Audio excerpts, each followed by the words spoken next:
Hi, I'm Erin Power. And I'm Laura Rupsis. We're certified health coaches, and this is Health Coach Radio. This podcast is about the art, science, and business of health coaching. We share our insider tips to help you become a better coach and entrepreneur. And we interview expert guests to discover how they've made it in this growing field. It's time for health coaches to make an impact. It's time for Health Coach Radio. Today's episode is brought to you by Primal Health Coach Institute, the totally online, totally self-paced ancestral health coaching certification program that's been on the front lines of the burgeoning health coaching trend since 2014. And since then, PHCI has been consistently hard at work continuing to develop its curriculum around nutritional science, the art and science of health coaching, and business development, so you graduate with a confident knowledge of everything you need to know to launch your practice.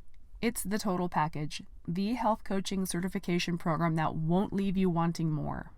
PHCI is also an accredited educational program with the AADP and is approved by the UK Health Coaches Association and the Health Coach Alliance of Canada.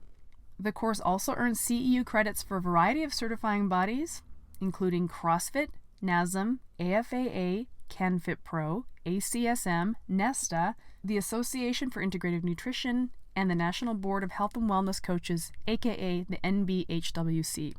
You can learn more about the program, view the curriculum outline, and speak to an admissions advisor by visiting www.primalhealthcoach.com. Today we're welcoming Aaron Hinde. Aaron is the co-founder of LIFEAID Beverages, and his energy will inspire you. No energy drink pun intended. An avid CrossFitter, Aaron became convinced that his health-conscious peers would start to demand alternatives to high sugar, high caffeine, and artificial mass-marketed drinks in search of products that better aligned with their healthy lifestyles. He was equally convinced that consumers were looking for more functionality beyond that of the caffeine found in energy drinks. After months of brainstorming and collaboration, LIFEAID was born, funded with the co-founder's life savings. Now, nearly a decade later, LIFEAID has 6 specially formulated blends. The company's products can be found in thousands of gyms, on hundreds of golf courses, and in fine retailers like Whole Foods, Sprouts, Kroger, and the Vitamin Shoppe. FitAid has been the official recovery drink of the 2017 and 2018 Reebok CrossFit Games, and the official sponsor of the US Spartan Race Series. It's a really impressive trajectory of success built atop the foundation of a super good health idea. The show notes for this episode and all previous episodes of Health Coach Radio can always be found at www.primalhealthcoach.com/radio. Let's get down and dirty and talk about the business of health with Aaron Hinde. All right, Aaron, thanks so much for joining us. I'm excited for this conversation. Ladies, thanks for having me on. Awesome. So would you please give us a little bit of a 3 to 5 minute backstory about kind of you, who you are, your company, and kind of how you got there? Where'd you start? Yeah, Aaron Hinde, LIFEAID Beverage Company. We're a functional beverage company. We make vitamins you'll actually enjoy drinking. A lot of people know us by our FitAid line. It's our post-workout recovery drink. You know, we started in 2011. My business partner, Ryan, and I, really no beverage background whatsoever. I was a sports chiropractor for 10 years here in Santa Cruz, California. He was a certified financial planner. And really out of ignorance and passion to, get kids off the high sugar, high caffeine, and artificially laden, sports and energy drinks, we started LIFEAID. And we were only a direct-to-consumer and direct-to-gym business for our first 5 years. We sold everything online with no sales reps, no grocery accounts or anything like that. And, fast forward today, we're now in all the Whole Foods, Sprouts, Vitamin Shoppe, GNC, Safeway, Kroger, Walmart, CVS, etc. So it's been quite a ride. Yeah, I see it on supermarket shelves now, which is really cool. So you were a sports chiropractor and your partner was a financial planner. Yeah. It's a totally different business. And for those health coaches listening, just so you know, Aaron, a lot of people come to health coaching from an entirely different business. I came from finance as well, right? Mm-hmm. Aaron came from advertising. So what was that like, that transition from a totally different sort of industry career and to take a leap like that? you have to follow where your passion's at. And after 10 years in chiropractic, I was treating professional athletes and, all the local politicos, and had an incredible referral-based practice, 32 new patients every month, all by referral. It had become easy in certain aspects, and my passion started to change. I at least from where my mindset was at the time. Now, knowing what I know now, I could have taken that to a whole nother level, but I had kind of hit a ceiling. And so I started having that drive to look for something different, something where I could affect people's health on an even greater level. But everything that I learned in that 10-year period of my life was absolutely essential and necessary for the traction and success that we're seeing now. So when you were giving us your origin story, you mentioned that one of your driving forces in getting into this business and creating this product was removing or stepping into the space where the sugar-laden, artificially sweetened, terrible junk sports beverages are. And you kind of mentioned that kids were drinking these, that you kind of wanted to get them out of the mouths of kids. Is that really what drove this for you? Yeah, absolutely. I mean, especially these young athletes who'd be coming into the office and they'd have a Red Bull or a Monster or a Gatorade. And I'm like, do you realize what those artificial dyes are doing to your body, or all that exogenous, caffeine to your adrenal glands, and you're ruining your body. You're a fine-tuned machine. You're like a race car. Why are you putting 89 octane when you should be putting 100 octane in your body? Yeah, I love that. So as you and I, we were speaking before we started recording, I own a small CrossFit affiliate, and my husband used to play soccer at a very high level, played for the U.S. national team as a kid, right? And then professionally. Now he's back, and he trains a lot of young athletes now. There's a couple soccer teams around here. He does some strength training for them. And kids are coming in all the time with all sorts of pre-workout stuff, just full of garbage. And parents are concerned, but still buying it for them. Yeah, they're not, most parents are just ignorant. If they really knew what was, it's funny you mentioned pre-workout. I just did an op-ed for the San Jose Mercury News, full page op-ed on how there's no regulation whatsoever around pre-workouts and energy drinks and being marketed to kids. You look at any other legal drug that we have, whether it's tobacco or caffeine, tobacco or alcohol, there's very strict regulation in this country on marketing to and consumption of minors, yet it doesn't exist with energy drinks. Even sodas, you can only put a caffeine hit of, I think, less than 70 milligrams of caffeine. These pre-workouts the kids are taking have up to 350 milligrams of caffeine. I have a current request in with the Center for Poison Control on how many adverse effects have been caused as a direct result of kids taking energy drinks and pre-workouts. And it has caused death, many deaths. There's Facebook pages of parents coming together whose kids have died. Typically, they've had a pre-existing condition that has been triggered by drinking 700 milligrams of caffeine, and you combine that with other stimulants that are in there. This is something that needs to get addressed. I'm very libertarian in my political views, and I'm not talking about what adults do to their own body. They can do whatever the hell they want, as far as I'm concerned, as long as it's not negatively affecting their neighbor. But with kids, we need to have a little bit more guidance and regulation here. And I think these companies are irresponsibly marketing to these kids, and the kids see it on Instagram, or they see their friends drinking it and they think it's cool, and they're like, oh yeah, it really jacks you up, it gets the job done. Yeah, it gets the job done a little bit too much sometimes, and we're having a lot of health consequences as a result of it.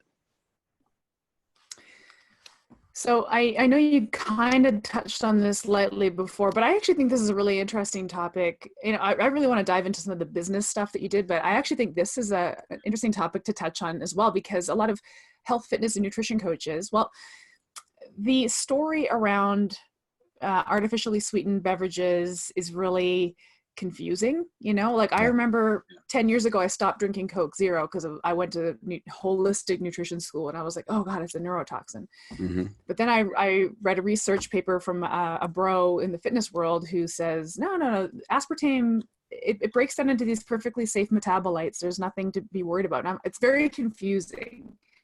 Well, you got to always So look at who's funding those can studies, you right? I mean, forever, totally. healthy fats were demonized and sugar was totally okay. I mean, look at the food industry manipulating, quote unquote science. So, Yeah. when it comes to artificial sweeteners, I think that, especially if you look at sucralose, many studies now nobody's doubting that it kills your gut microbiome. That has been researched. There's at least 10 PubMed studies now saying, there's some that say, well, it may have this effect with, cancer and some other major diseases, but we know that it's horrible for your gut microbiome. And the more we know about the microbiome, the more we know how that affects your overall health. So, a lot of these things, it's like, if someone smoked one cigarette when they were 16, big freaking deal. You're not going to die of cancer, but we're talking about chronic use over time. We don't put lead in our paint anymore because we know it has health effects. We don't put asbestos, in our ceilings because it knows it has health effects. Yet people are subjecting themselves to, very questionable artificial sweeteners or way too much sugar or, unhealthy this and that over time, I think is leading to chronic disease. And just looking at it from macro, I mean, you two both know in the macro sense, we're losing this battle. Yeah. Diabetes rates are not going down. They've been going up and up and up. Now, what is it now? Like 1 out of every 4 kids is going to develop type 2 diabetes, 1 out of every 4. This was unheard of even 30 years ago. It's tough with kids too, because, and I hope, I'm assuming his mom isn't listening to my little podcast, but I have this boy that comes in to a 6 a.m. CrossFit class before school. He's like 12 years old, right? Mm-hmm. And he's overweight, and he's coming in because he wants to lose weight, and he just really likes being there. This is probably a kid who's not super athletic. And CrossFit makes him feel like an athlete, right? And he's working hard and all that. And he wants to make better choices. But I mean, this kid, I can take one look at him and take a wild guess at kind of what his diet is. He hasn't brought anything into the gym beverage wise other than water or even food. But I mean, he is just one example of a whole generation of children that are dealing with these issues at just a much younger age. And I deal with families and moms in particular is a kind of a market of mine. And this comes up all the time about a stumbling block and a challenge for parents on the children and kind of bringing the children along. And how many parents just think, well, they're kids, they've got time, right? Or they can tolerate this stuff. And I'm like, no, they're smaller than you. They need an even lower dose than you do. They shouldn't have any of this shit. Yeah. Yeah. I don't know. I don't know if you found any of that in kind of your dealings as far as attitudes. Look, it's we would like to think it's an education issue, but we know that that's not necessarily the case. There's still medical doctors that smoke cigarettes, right? So it's not necessarily just an education issue. It's a component. I think it needs to be a societal norm issue. What I mean by that is if you saw a mother inside of a convenience store, buying a pack of cigarettes and handing it to their 12-year-old, imagine the stares and looks that mother would get, like, what are you doing, right? So society needs to change that when that same mother is buying a 70-ounce big gulp that has the same amount of sugar in it, that if you went in to get a glucose tolerance test to see if you have diabetes, it's the same hit of sugar they're going to give you for that test. And that mother's handing that or giving the kid to buy that same glare happens, right? And so that societal pressure then changes beliefs because it's so extreme, it's so out of the norm. Right now, it's still socially acceptable to be handing your kid, all that kind of garbage, but it's slowly changing. Mm-hmm. You touched on the fact that we know sucralose obliterates the microbiome, but I want to get a bit more sense from you as to some of the other health outcomes of consuming these, because Laura's mentioning her target client is moms and they're helping to nourish kids. My target client is weight loss clients, and they're asking me, how bad really is a Diet Coke? How bad really is a G2 Gatorade? Yeah. And it's like, I'm confused because I'm hearing so many different things. So what's your sort of like elevator pitch on the badness of those and where FitAid steps in to solve the problem? Yeah, good question. Look, there's always going to be fads And then I believe that there are pillars. I'm actually speaking at Nestle next week on this very thing to Nestle's top brass, because they're realizing this now. A fad may be, and it may be a good fad, a fad may be the ketogenic diet. You know, a fad may be Atkins or paleo or what have you. A fad may be pro-sucralose or anti-sucralose. I would say a pillar is we need good fats in our diet, right? Whether that's following keto or not, you know, we need good fats in our diet. A pillar is we need to reduce refined sugars in our diet. Okay. So instead of dissecting and looking at like, okay, one thing, is this going to kill you or not going to kill you? Let's look at the macro and take a more holistic approach. Like this, you know, young boy who's coming into the gym, God bless him. I mean, he's putting in the time and effort, and he's realizing he's overweight and wants to get in shape again, but that's half the equation. Right. You know, it's actually a lot less than half the equation, quite frankly. You know, we got to look at, you know, what are you putting into your body? Because the biggest drug that we put into our body is food and drink, right? So it's not that I don't drink wine once in a while, but I'm not an alcoholic, right? There's these extremes. So if someone has a Gatorade once in a while, big deal. You know, if I was extremely thirsty and there's nothing else to drink, you may find me cracking one too. Not very frequently, but you know, once in a while. I maybe have, you know, one soda every 2 years, you know, at this point in time for whatever reason. So I'm not some extremist like, oh, this is the only way to eat or drink. What we're trying to do is, again, change people's health trajectory, because 1 degree of change over time is what produces the results. So can we minimize because take away the artificial sweetener argument, well, then we're looking at artificial coloring, which all those drinks have too. And that's a whole other realm of health consequences and studies we can start looking at. So when it comes back to our drinks specifically, and, you know, this may seem, you know, I'm not trying to be self-promoting here. What I'm telling you is, you know, my philosophy, our philosophy as an organization, and where we're coming from when we saw this epidemic is like, how do we create, you know, clean, transparent products built on various health pillars? When I say health pillars, I mean not only from the product itself, using the best efficacious quality ingredients we can, using the natural form instead of synthetic form, using a full B complex instead of isolated B vitamins, you know, putting efficacious doses of turmeric or, you know, ginger or cayenne in there to get the desired effect, but also from a packaging perspective.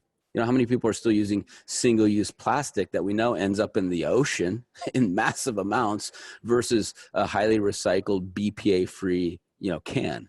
You know, all these decisions, you know, when they're driving the company, the products will continue to get better. They'll continue to get more customized and personalized. They'll continue to be more environmentally friendly. And let's just fast forward 10 years. Where are we going to be at as a country? We need to make some pivots from a health perspective, from an environmental perspective, you know, from you know, a corporate responsibility, and, you know, how we're treating our people. Like, this is taking more of a holistic approach to it. So I don't want to dodge the question. I want to just, like, I'm not a Nazi about, you know, oh, don't ever try this or don't ever take that. I'm just like, what are you doing day in and day out? Because that is what ultimately, you know, affects your health trajectory. And I think the more we can educate people, the more we can get them off of that, you know, junk on a permanent basis. We have a PGA Tour pro who used to drink, get this, a professional athlete, used to drink 12 Dr. Peppers a day.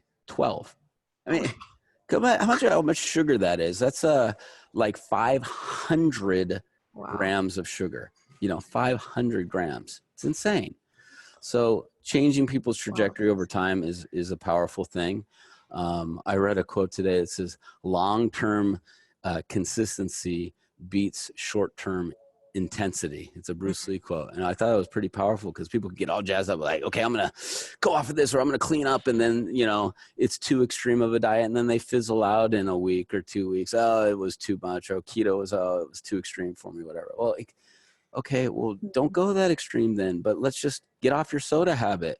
Go for a walk every day. Let's get moving a little bit, you know, let's take baby steps, see some success, and then, you know, add to the plate. You know, it's really tough to go from 0 to 100 miles an hour on some of the stuff all at once, you know, but it's much more manageable to make, you know, these baby steps and start taking, you know, conscious decisions to move, to change that 1 degree.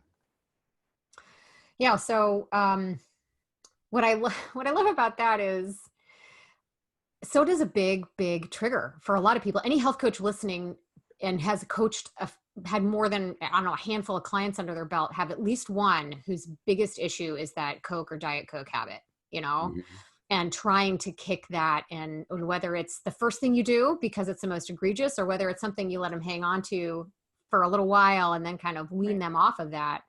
It's so common across the board. And I do get a lot of clients that ask, what can I drink instead? Right. Yeah. And so, and some people, and here's why I love kind of your story and what you're doing here, because a natural pivot for many people are these sports or health related drinks that are marketed that way. But when you really look at the label, are anything but.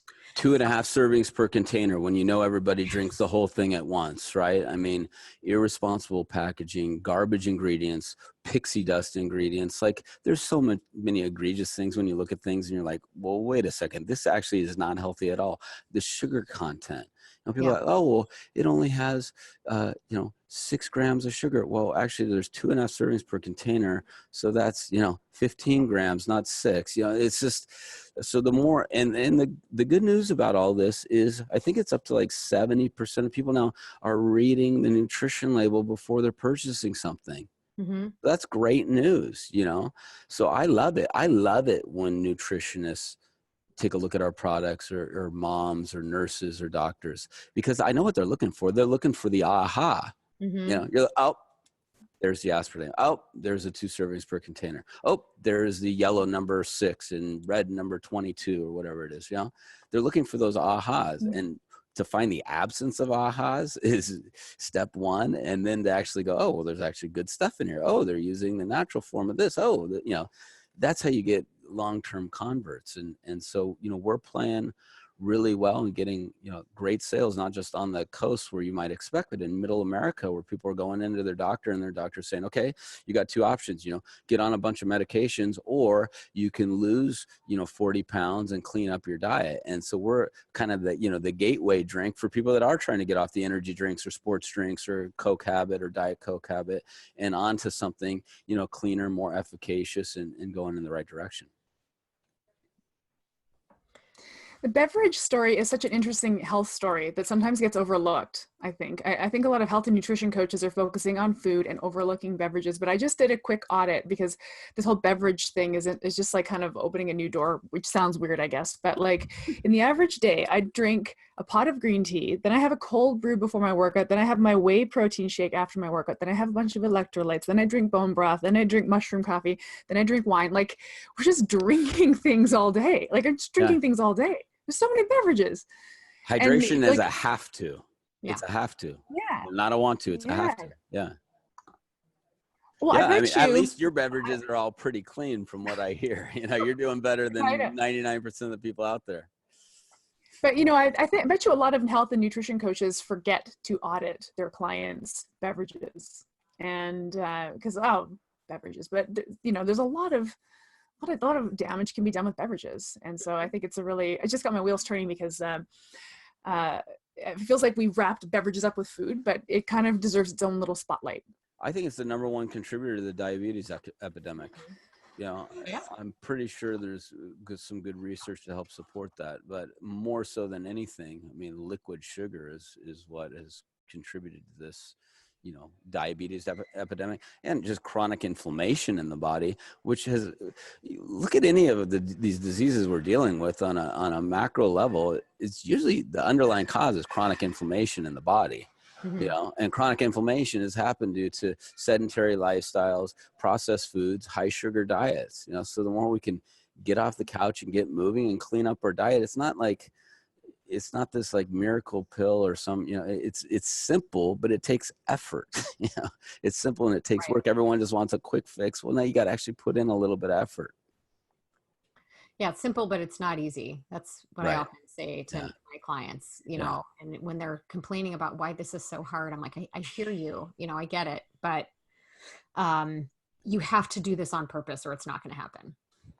100%. Yeah, there's got to be intention. So I would love to kind of take a little bit of a turn towards kind of the business here. And so I kind of want to hear the story about kind of how this happened. Was it you and your partner sitting around one day talking about all this stuff and, hey, I've got a solution? Like, how does that come about? What was the first product you launched? How did you get it launched? I know we've got people listening that have an idea. Yeah. I'd love to know how to go from an idea to a launch. Sure. Well, Ryan and I met in a CrossFit gym. We quickly found out that our young daughters that were in kindergarten were not only in the same class, but had become best friends in kindergarten. So that was a nice alignment there. And he ended up being, or is a great house music DJ. My wife and I love house music and love to dance. And so there was just a lot of alignment. So having that camaraderie was very helpful. And, we actually had this concept around creating a supplement company, at first for, very niche kind of specific need states. Cause right now it's like, okay, I go to Burning Man, I got to buy 5 different bottles of stuff and B vitamins, 5-HTP and vitamin D and electrolytes and all this stuff. Wouldn't it be nice if it was all just in one packet? Or if I'm, training for an athletic activity, wouldn't it be nice just to have everything in one packet instead of tubs and jars of everything? So that was kind of the initial concept. And then we thought, I'm in my mid 40s. Back when I was a kid, there was a product that was horrible for you called No-Dose. And it has since been replaced basically with, the modern day energy drinks. And we thought if supplements in pill form were the way to go, No-Dose would be $1 billion company. Red Bull wouldn't exist. So then we thought, well, gosh, beverage is just a better format, specifically because I know, and we know that, beverage absorption rate is way higher. You might get 10 to 30% absorption when you take supplements in pill form. You're getting 70 to 90% absorption when you take it in liquid form. So better delivery mechanism. So we said, okay, let's put these in liquid form. And when we started thinking of like the different use occasions, of course, we created them around our own lifestyles. So, we met at CrossFit gym. So that was the origins of FitAid. When we had free time, we used to golf once a week. We don't do that anymore, but then we had, Golf for Aid. We're in the festival scene. So Party Aid, and we literally registered 80 domain names on his birthday over a few glasses of wine in one night. Heck, we even got bonerade.com for $10, believe it or not. I don't know if that'll ever be a product for any of the male listeners out there. I think that would be a hot seller. But that does exist in our domains. And so from there, specifically for beverage, you need to find, I helped create, what those initial formulas looked like. Okay. So I backed into what we were trying to achieve. So if you go to any CrossFitter or anyone that trains regularly, it's like, okay, well, what are you taking as part of your nutrition regimen from a supplementation perspective? Oh, I'm taking branched chain aminos. I'm taking omega-3 fatty acids. I take some B vitamins. And so backing into those formulas, if you go to someone who just got back from Burning Man, they were probably taking 5-HTP and electrolytes and B vitamins and out on the playa. So we started reverse engineering based on need states, what these formulas should look like, and then took them down to a lab. So you can hire a lab, on an hourly basis to help work with these formulas and make them taste good. Now, what would be relevant to anyone trying to choose, trying to start a business in any category, not necessarily beverage, is I think the big takeaway and where we really started to get traction, because we launched 3 products, FitAid, Party Aid, Golf Aid, way too close together. There were like 3 different markets, 3 different websites, 3 different social media handles, 3 different outfits, 3 different pitches. It was like 3 different businesses, way too much distraction. So the big takeaway would be, number 1, choose a single target market. So anybody starting out, figure out what your target market is, and don't choose a single target market just because there seems to be opportunity there. Choose a single target market where opportunity matches a market that you are intimately involved in. You know, I was intimately involved with CrossFit in the earliest days. I mean, I remember Greg Glassman getting kicked out of Gold's Gym in 24-hour that I was training at, running people in and out here in Santa Cruz. Like, choose a market you're intimately involved in, that you're part of the community, that you can be authentic to. And because the community will kick you out immediately if they feel that you're not sincere or authentic. So choose a single target market that you are intimately involved in would be my biggest piece of advice to getting started. Thank you for that. We talk about that all the time, don't we, Aaron? We do. That's, yeah, start with your story, start with your client. But the thing, you know, we talked to another couple of people who have product-based businesses, and I don't know, it's like I'm missing a part of my brain, like I'm missing a lobe in my brain that just knows that you can go to a lab to test a beverage. Like, I didn't even know that existed. Like, how did you know that existed? Did you Google that? Like, really?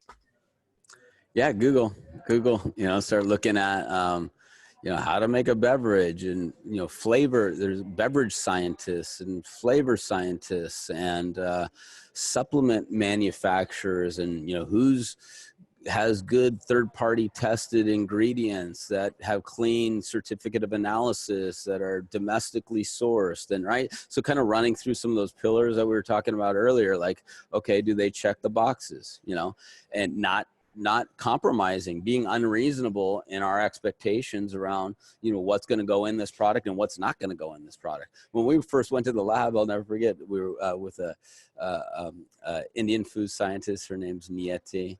Brilliant food scientist. Handed her the formulation, which was very robust because we wanted to make sure it was efficacious. And I said, you know, we're not using any artificial sweeteners, and I want to keep the sugar content extremely low. So, you know, no sucralose, no aspartame, low sugar. And she goes, well, this looks good, but, you know, we're going to have to cut all the supplements in half if you're going to want it to taste good. And I took my sheet bag and I said, well, I appreciate your time, but we're not going to, you know, we're not going to waste it any further, and started walking. I said, oh, wait, let's work on it. We can still see if we can make this work.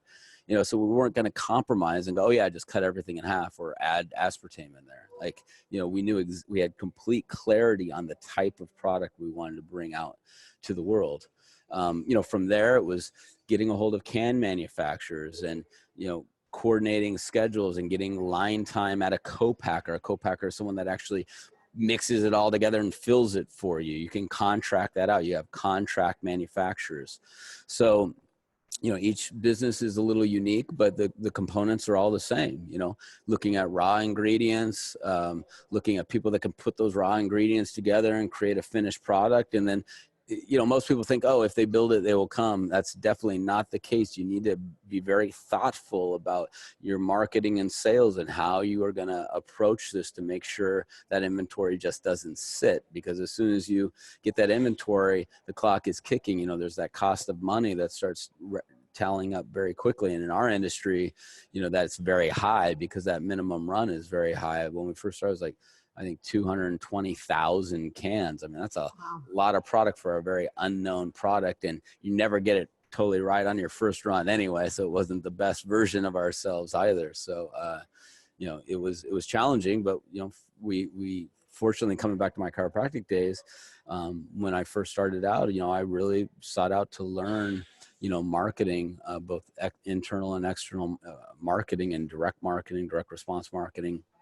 And that's what got us through and got us our initial traction. So what does that look like, that initial launch?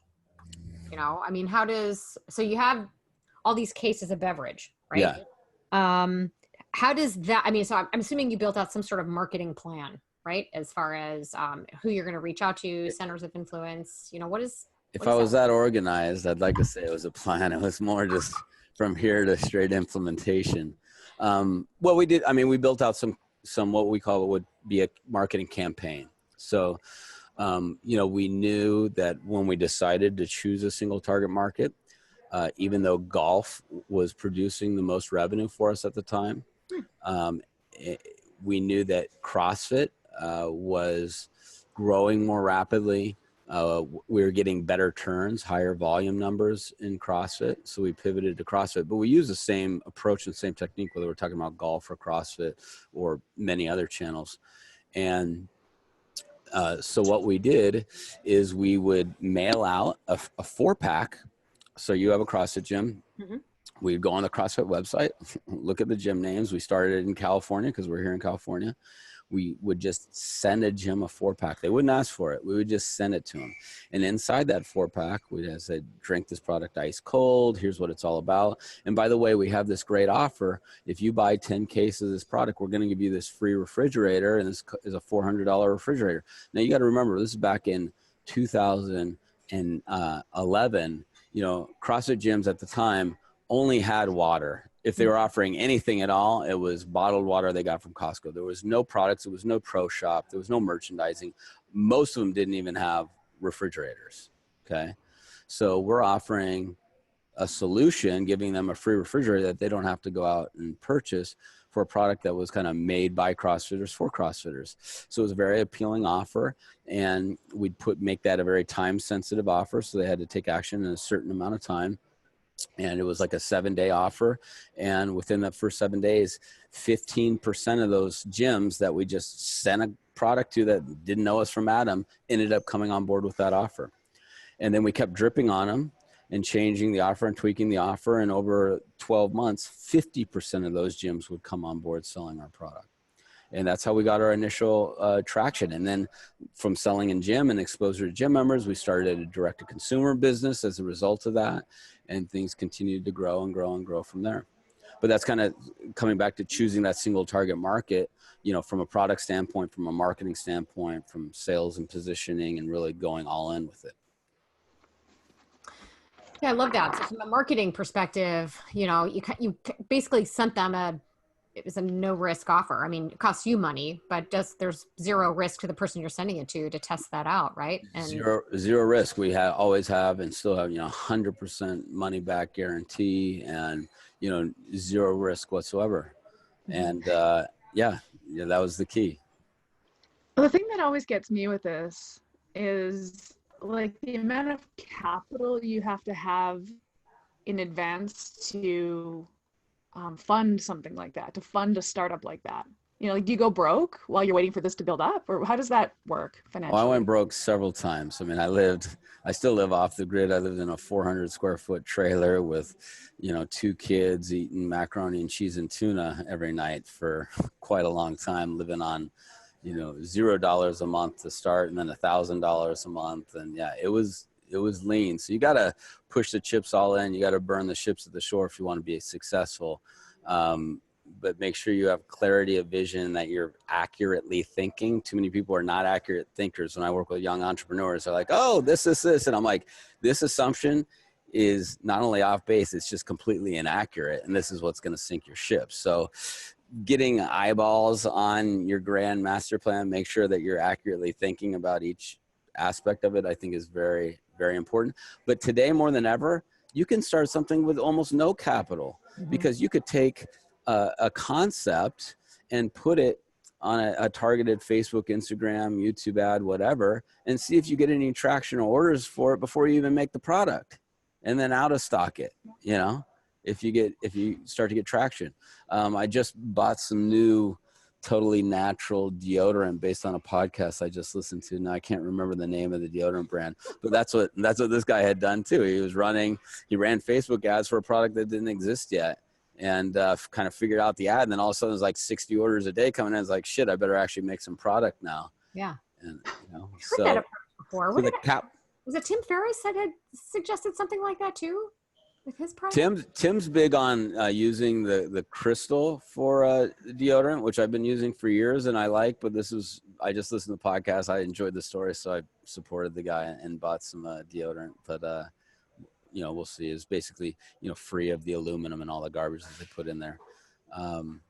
But a lot of the stories are like that. Like the capital requirement today, there's never been a better time to be an entrepreneur. There's never been a better time to do a physical product, because you can get away with, and just less than a decade ago, you had to have, a little bit of a small war chest put together. Today you you don't, that's not required anymore. You can 3D print things, you can get short runs, or you can have no product at all and test a concept. Yeah. Yeah, we were having a Get a conversation Kickstarter or something going, and yeah, it's a really different time. Yeah.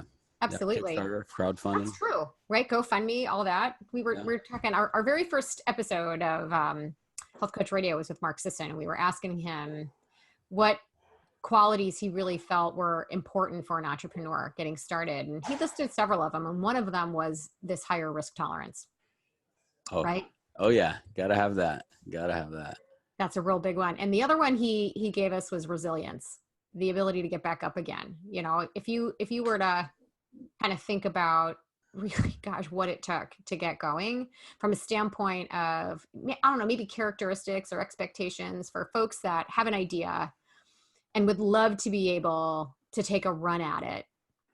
What do you think they need to be prepared for? What do they need to have in their back pocket? Oh man, I'd say both of those are key. I mean, you have to have that resilience. You got to have the thick skin. You have to be open-minded. You have to be accurate thinking.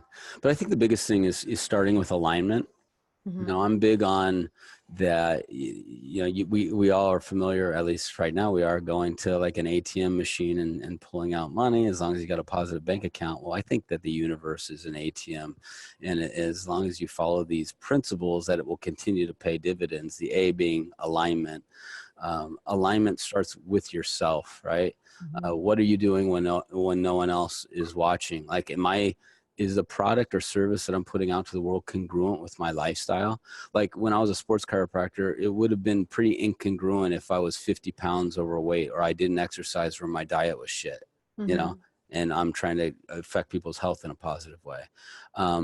So I think alignment with yourself, alignment with your significant other is very important. I mean, I couldn't imagine if my wife, when we're eating mac and cheese and tuna, living in an RV at Ice Chest, it was like bitching in my ear every 2 seconds. Like, you said, we were going to build a house by now and this and that, and this business isn't doing shit. Like, there's no way I could have done it. I needed to have that support.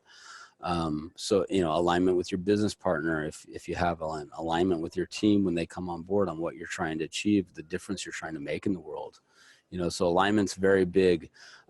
Number two, especially for young entrepreneurs, trajectory. So many young entrepreneurs are focused on velocity, how quick things are going to happen. I want it to happen now. It's not, focus on trajectory over velocity. Okay. As long as you're doing the right things over time, you will get a break, you will get financing, you will get that purchase order, you will get the right buyer that eventually runs across your product or service, right? Don't Mm-hmm. focus on how fast it's happening. Focus on doing the right things over time.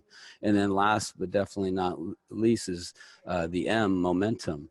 When you have momentum, don't fuck it up. Don't, so many people, we get momentum in life, in personal life, business, doesn't matter. We get momentum and then we stop doing all the little things that created momentum. I see this all the time. I still struggle with this in my relationship, with my wife. It's like, momentum's going good when I'm buying flowers and I'm cooking dinner at least a couple times a week and I'm cleaning up and I'm helping out, I'm engaged with the kids. I stop doing all that stuff. Momentum stops, and when momentum stops, it doesn't look pretty anymore, right? So keeping that momentum going, continuing to do all the little things that got you there, even when you start to get bigger, don't forget what got you there, and you got to continue doing all that stuff.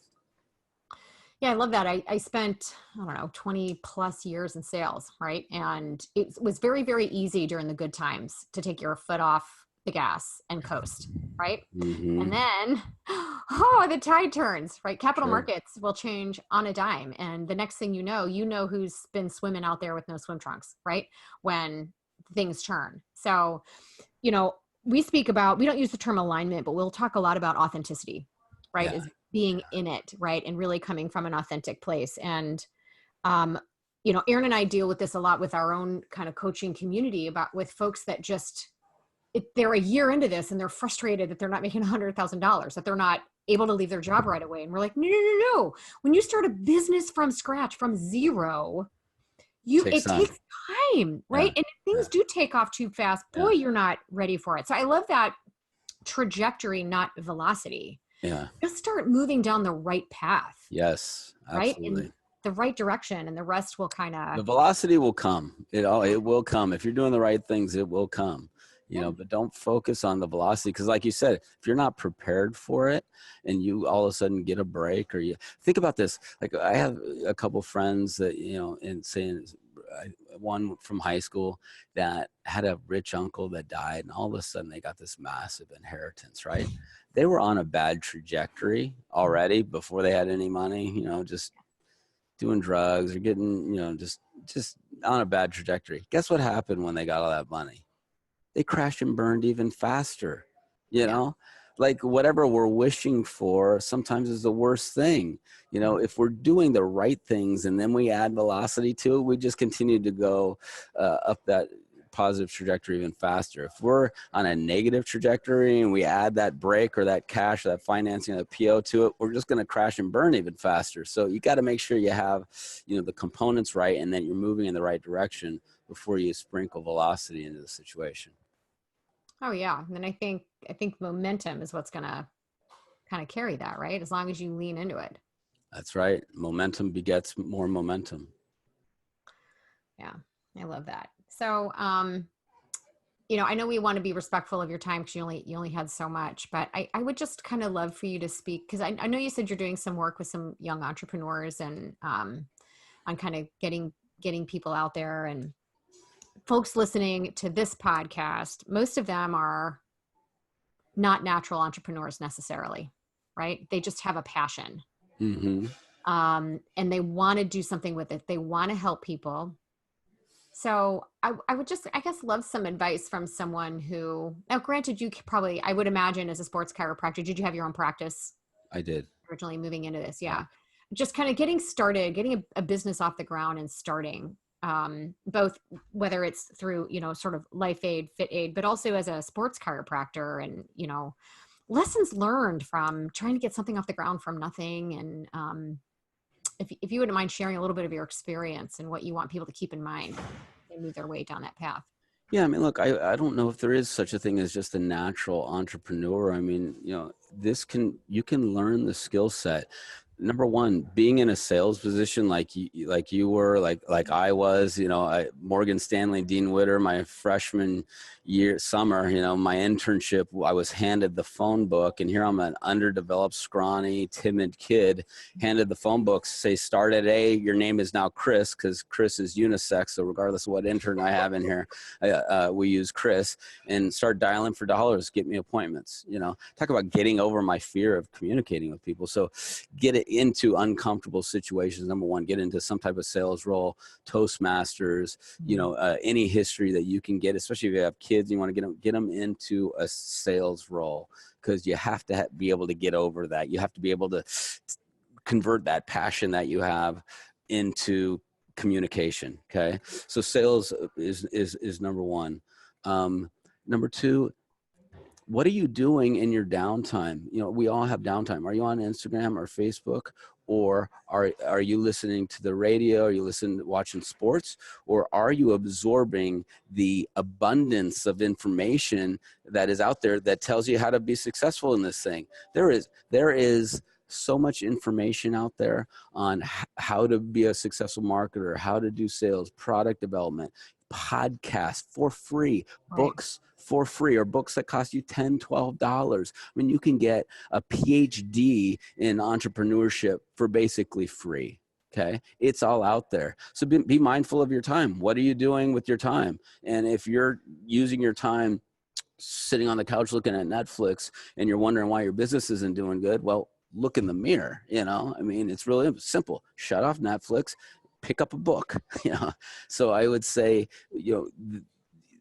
that would be number two. And then the third thing is mentors. Mentors are huge. Align yourself with someone who is at the level that you want to get to. Figure out how you can provide value to their life and to them, and therefore they will reciprocate and spend some time with you and help you avoid the major pitfalls, help you avoid those major mistakes, or make your mistakes off Broadway, so when it's ready for prime time, you don't screw it up.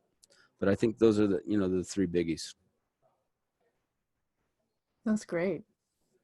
Yeah. Dang. Actually, that's a real kick in the pants. That's what that is.